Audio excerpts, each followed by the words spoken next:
Bonjour, je vous présente le tuto de mon dernier morceau, Cadence. Plus précisément, ce tuto porte sur le solo de basse qui se trouve au début et à la fin du morceau. Je m'arrêterai sur les points que je considère importants à souligner. Voilà, on y va.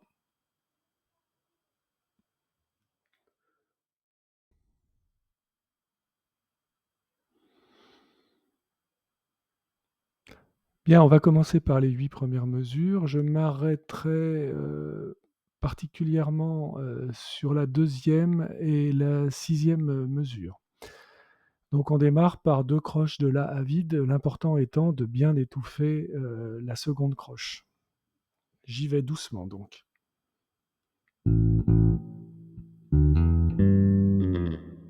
Voilà, donc là je m'arrête déjà au début de la 2e mesure.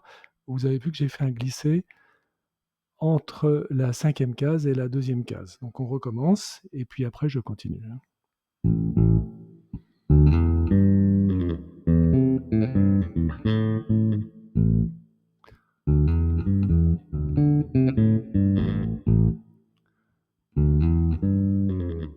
Alors là, on est à la 6e mesure, donc où il y a un glissé vers la 3e frette, hein, donc je recommence le 2e passage.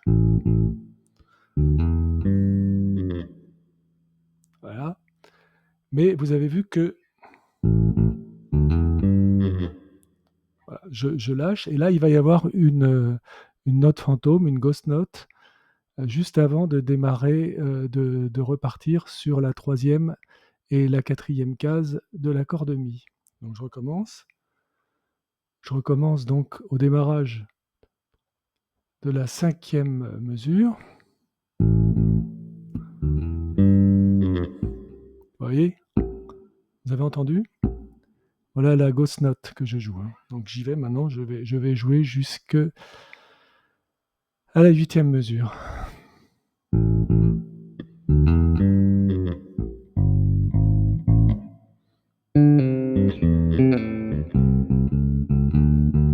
Voilà. Donc là, je suis au début de la 9e mesure et on va pouvoir passer à la 2e partie.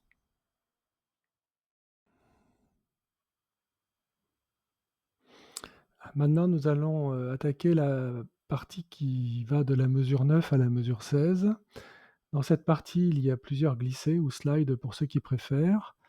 On en a donc un dans la mesure 9, hein, de la case 6 à 7. Après, entre la mesure 9 et la mesure 10, entre la case 7 et la case 9. Voilà. Sur la fin de la mesure 10, on a un glissé qui va de la 7 vers la 5, mais on ne joue pas la note, c'est même pas une ghost note, hein, c'est vraiment, on s'arrête. On pourrait dire que c'est une ghost note, mais enfin pas là en l'occurrence. Donc de la case 7, je remonte jusqu'à la 5e frette. Voilà, c'est tout. Et ça, après, il n'y a rien de spécial avant la mesure 12. Donc je le rejoue doucement.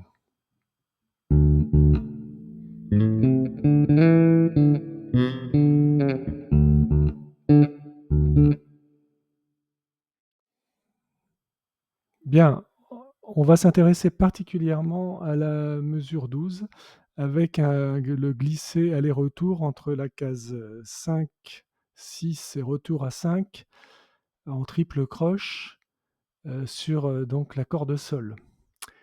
De même, à la fin de la mesure 12, il y a un Mi qui est joué en double croche, et ce Mi, en fonction on va dire du niveau du musicien, elle peut se transformer en note fantôme, parce qu'elle n'est pas forcément facile à caser.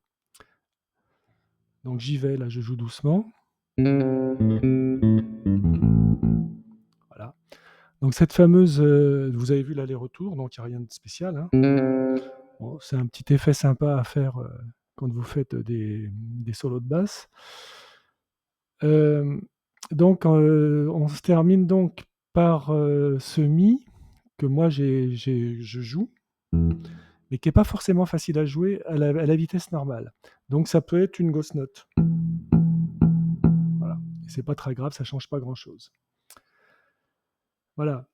Après, de la mesure 13 à la mesure 17, bah, c'est pareil que les mesures 1 à 5, donc c'est peut-être pas la peine que j'y revienne.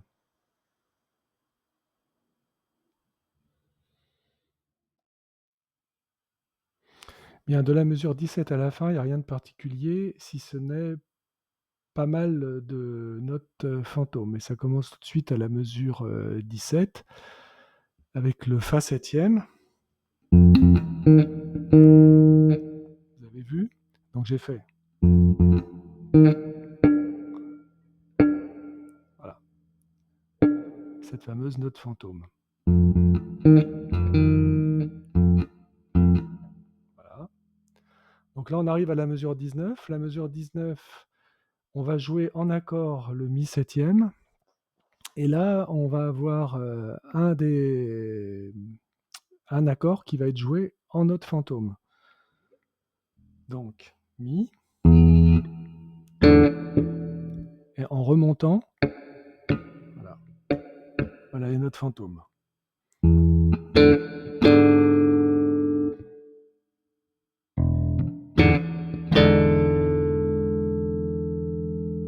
recommence.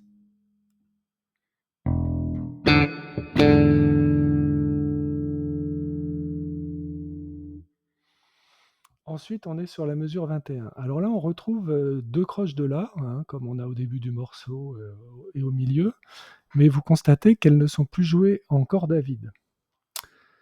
Elles sont plus jouées comme précédemment. Donc, là, pourquoi j'ai choisi de les jouer sur l'accord de Mi?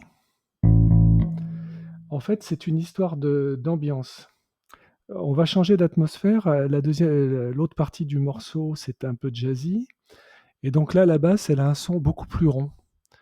Et bah, ça, c'est mon avis. Je considère que si on a les cordes à vide, le son est un peu plus métallique que si je joue le même La sur la corde Mi, sur la corde du dessus. Et là, ça va sonner plus rond. Ce qui fait qu'il y aura moins de décalage entre la fin de cette première partie et le début de la walking bass dans la partie ambiance jazzy. Donc voilà, avec encore quelques ghost notes hein, sur la mesure 22. Et puis sur l'avant-dernière mesure, enfin sur la dernière mesure avant le démarrage de la walking bass, pour laquelle, je vous rappelle, il n'y a pas de tuto. À vous de la découvrir. Donc je rejoue à partir de la mesure 21.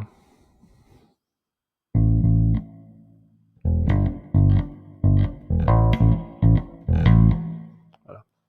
Donc là, j'ai pas bien fait sonner les notes, les ghost notes, elles sont plutôt devenues des vraies notes jouées, mais à la bonne vitesse, je les joue vraiment en notes fantômes. Donc je reprends.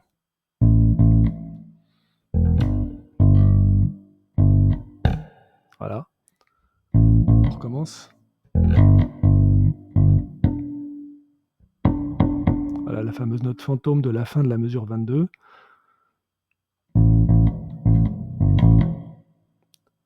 Et là, cette dernière mesure de la partie solo. Encore cette note fantôme avant de redescendre sur le La. Voilà. Bien, bah, il n'y a rien de très compliqué. Je suis désolé pour les petites buzz qu'il y a pu y avoir. Alors, jouer lentement et faire un tuto, c'est jamais très simple. Bien, merci beaucoup de votre attention.